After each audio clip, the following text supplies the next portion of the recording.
Olá, caros amigos e amigas aqui do nosso canal do Grupo Espírita Francisco Xavier. É com uma imensa satisfação que eu venho aqui mais uma vez para a gente conversar um pouquinho sobre um capítulo do livro Caminho, Verdade e Vida, do nosso amado Chico Xavier, ditado pelo Espírito Benfeitor Emmanuel.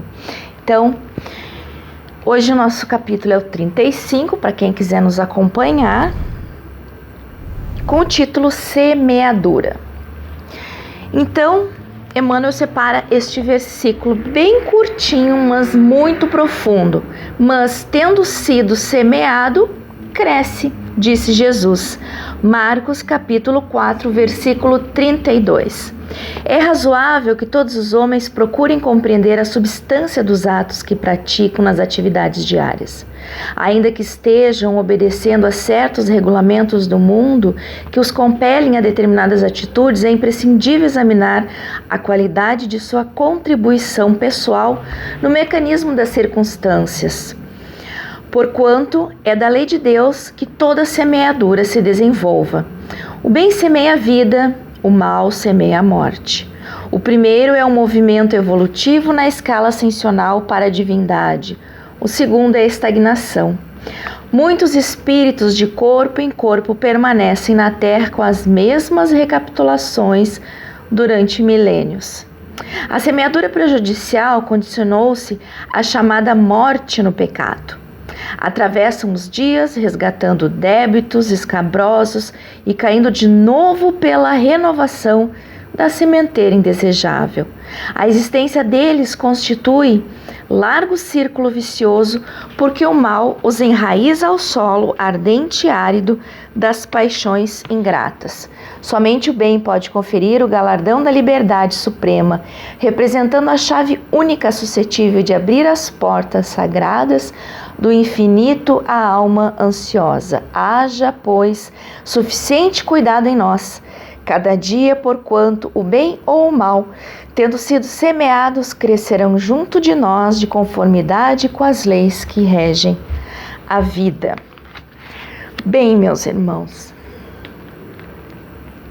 a gente pensa assim: eu tenho várias vidas, eu tenho várias reencarnações, eu melhoro na próxima, vou pagar crediário, vou resgatar de pouquinho em pouquinho, sendo que a gente, pelo esquecimento que Deus nos permite, não paramos para pensar que sabe-se lá há quanto tempo esperamos por exatamente esta reencarnação, para juntar aqueles outros espíritos para determinadas restaurações coletivas. Quanto nós pedimos para que determinadas situações viessem até nós, para que a gente passasse então por essas expiações, e então desta vez melhoraríamos, e não melhoramos. Caímos de novo nos vícios das nossas más tendências, das nossas paixões terrenas, dos nossos apegos, dos nossos sentimentos que nos levam a derrocadas, como a falta do perdão, como a vaidade, como o egoísmo, a soberba e por aí vai. Existem os pontos mortos da doutrina espírita, que a doutrina espírita explica através de alguns espíritos benfeitores, que estão em nossa alma, pensando assim, pontos mortos, que faz com que a gente vá alimentando aqueles sentimentos contrários à lei do amor, vá alimentando e vai endurecendo, enrijecendo determinadas áreas do nosso perispírito, a fim de que a gente dificulte ainda mais a nossa ascensão. E isso acaba fazendo com que doenças somáticas atinjam o nosso corpo. São os pontos mortos que a gente sai a alimentar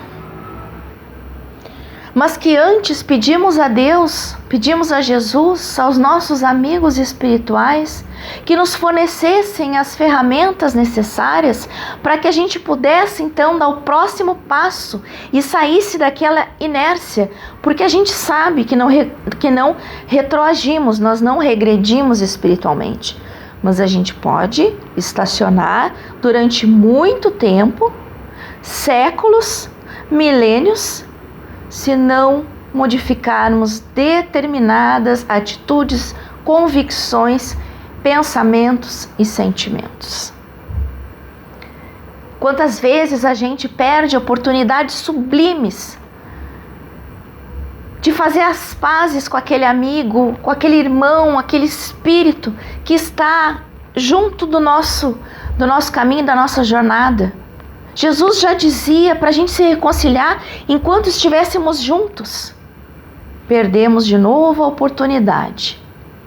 Perdemos a oportunidade muitas vezes de nos melhorarmos, porque não queremos ser disciplinados, porque não queremos fazer a transformação necessária para que a gente tenha a coragem de olhar para dentro de nós e fazer o reconhecimento necessário para uma autotransformação.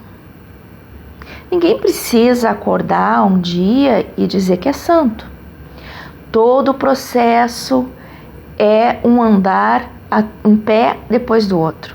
Isso é a misericórdia do nosso Pai. Ele sabe que a gente, na sua grande maioria de seus filhos, não tem condições, como Paulo, por exemplo, teve quando se entregou ao amor de Jesus, ao ser chamado para divulgar a lei do amor.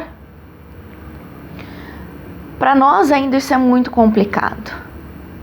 Mas Deus tem misericórdia infinita, que nos chama, nos concede, nos dá as ferramentas para a gente ir melhorando. Aí uns dizem assim, então, ou agora preciso sofrer, porque hoje eu sofro, porque talvez em outras encarnações eu já tenha feito tantas coisas, então eu preciso ficar no sofrimento.